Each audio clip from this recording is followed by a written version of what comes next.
Okay, it's 5:30. The School Building Committee meeting of Wednesday, January 8th, 2025 will come to order. Happy New Year to everybody. The first item on the agenda is the approval of the minutes from the December 11th, 2024 meeting. Has everyone had a chance to review them, and is there any discussion?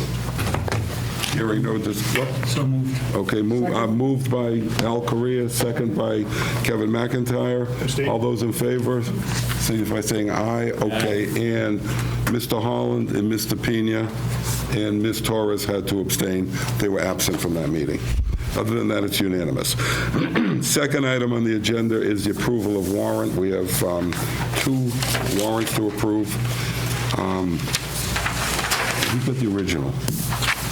Oh, I have it. Okay. Part of the package. The first one is for $600 for James Reefstall from Next Level, and I'd look for a motion for that. So moved. By who, Patrick? Patrick. And Kevin McIntyre, second. All those in favor, $600. Any opposition? Unanimous. Okay. And I'll circulate it for signatures. There's a second one on the amount of, $307.40 from Melissa Bullock, the minutes recorder, and everything else that goes into running this. Any discussion? Looking for a motion? Motion. Joe Cal, second by Michael Walsh. All those in favor, signify by saying aye. And that is also unanimous. Next item on the agenda is schedule of deliverables.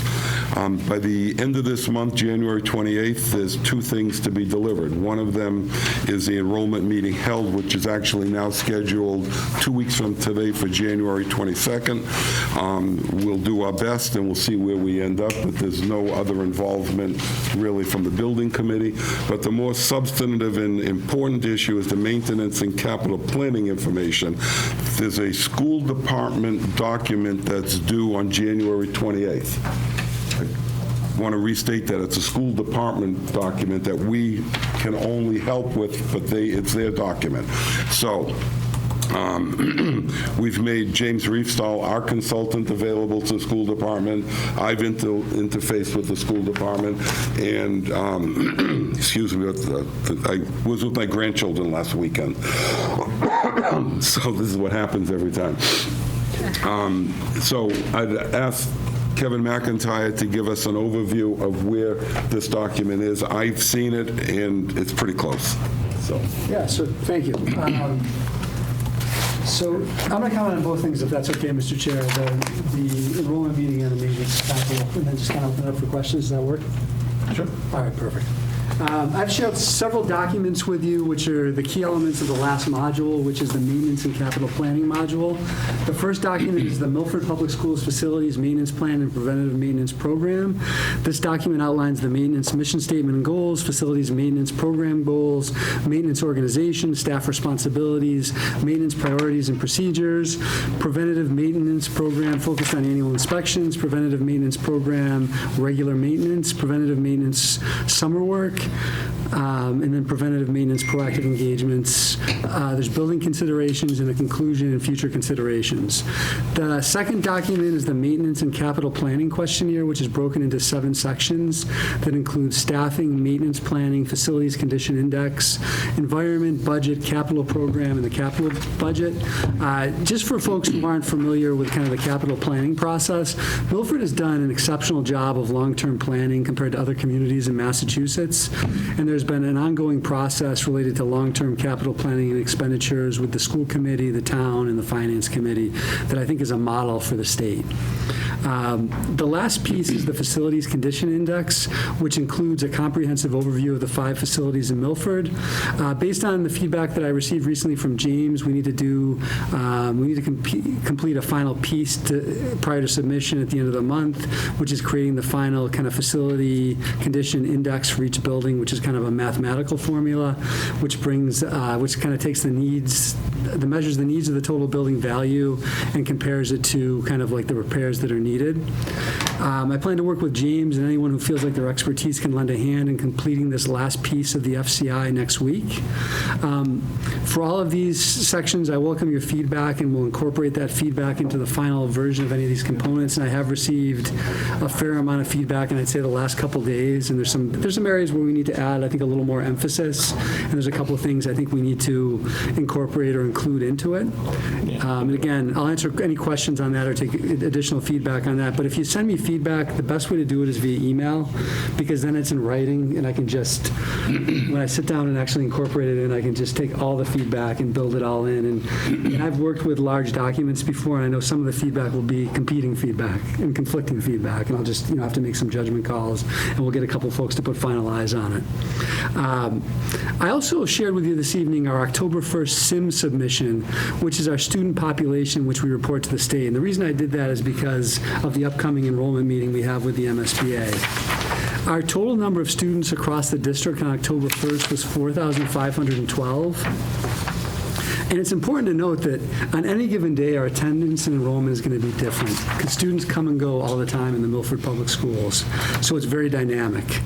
We have 1,588 students who receive services from our multilingual learner department, they're English learners, and 2,499 students whose first language is not English in our schools. 767 of our students receive special education services, and this chart provides a snapshot to you of our enrollment and demographics, and the MSBA requested this document, I think, as part of their analysis of our enrollment trends. The case we'll make to the MSBA later this month is that our enrollment has increased significantly over the last decade. The composition of our student body has also changed significantly, which impacts our facilities, and we have a lot of building that's happened and continues to happen in the community. A number of very big projects that are either, have recently been completed or in process of completion or in different phases of completion. And we're one of, I'd say, probably like 18 to 25 communities across the Commonwealth, and it can actually make a case that we are unique from the other 300 and change communities. We're in like the by 6 to 10% of communities, there's actually seeing an upswing in attendance, where the majority of communities, and I know I've said this before, a lot of districts and towns across the Commonwealth, it's almost like a balloon slowly letting air out. They're losing like a handful of kids every year, and the enrollment's declining, and we're among a handful of districts where our enrollment is really increasing. So I'm happy to answer any questions, hear any comments, but I'd say the best way to send me feedback, a few of you have already done that, so thank you, is to send it in the form of an email, so that way I can just very easily incorporate it in, and it's not going to get lost in translation. Do we want to go to questions or comments here, or look for James's feedback first? I can go either way. All right, you're up. Really, there's not much feedback. Thank you. Kevin gave a great analysis and summation of where we're at. And so, no, I've been working closely with Kevin throughout this process. As the documents come out, I've reviewed them. There's, the MSBA is, I'm going to repeat what I've said in the past. They have a system that needs to apply to 350 other districts in the Commonwealth. And so, I took one of their documents, their best practices, and I vetted that against the documents, and again, it's like against the 3 documents, and so, just seeing where things are not as strong as we may like, or and whatnot. So Kevin has that, and we're going to meet next week at some point to review and strengthen the document. So. Anybody questions or comments regarding this document? So from my perspective, it's almost done. Kevin had asked for some eyes from the building committee to take a look at the final draft or before it is submitted. And I've asked 3 people who actually, we're lucky we have 3 people actually in the industry, architect, engineer. So Carmen, Joe, and Michael have agreed to take a look at it for just fresh set of eyes. We're the building committee, they're the school department, it's their document, but we're committed to support them every way we can. So there's the 3 recruited volunteers.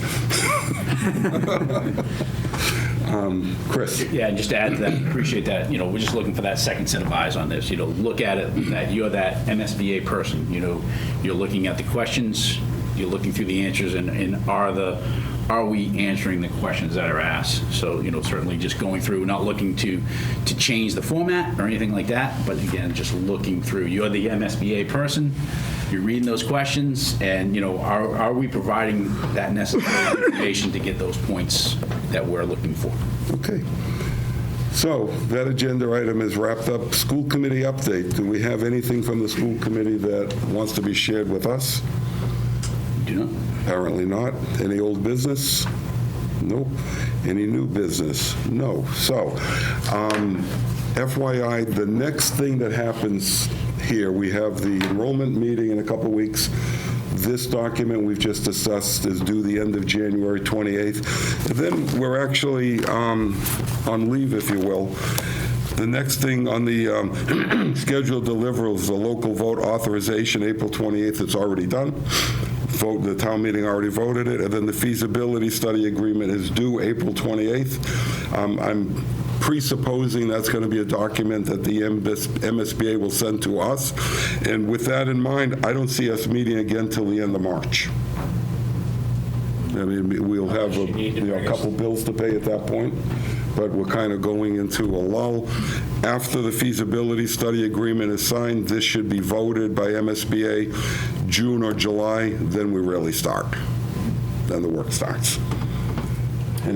Joe? Yeah, just one question. Will we have the feedback from them on the enrollment numbers after the January meeting? Is that finalized at that point, or? That's not clear to me entirely. That might be part of the feasibility study agreement. I think they're going to have a proposed number. We're going to have, we've already sent our proposed number in. And so I think we're going back and forth. I don't know if they give us a final answer at that meeting or they provide it sometime in between. My only reason for asking was, and I don't think this requires a meeting, but when the flavor of the meeting come after that in January, if you can just email us as Absolutely. to what went. I can send everybody a summary of the meeting. Yeah, I can absolutely do that. And we could certainly meet. No, I don't think we need it. I'd just like to know how the meeting If went. there's something that has to happen, we'll have a meeting. Any other discussion? Yeah, I'm sorry, I'll send an enrollment summary to everybody after the meeting and just say, Anything else? this is how Yeah, I it went. agree with Joe. If there is anything going on, but just keep Just us keep in the us- yeah. loop with emails. We can't make any decisions outside of an open meeting.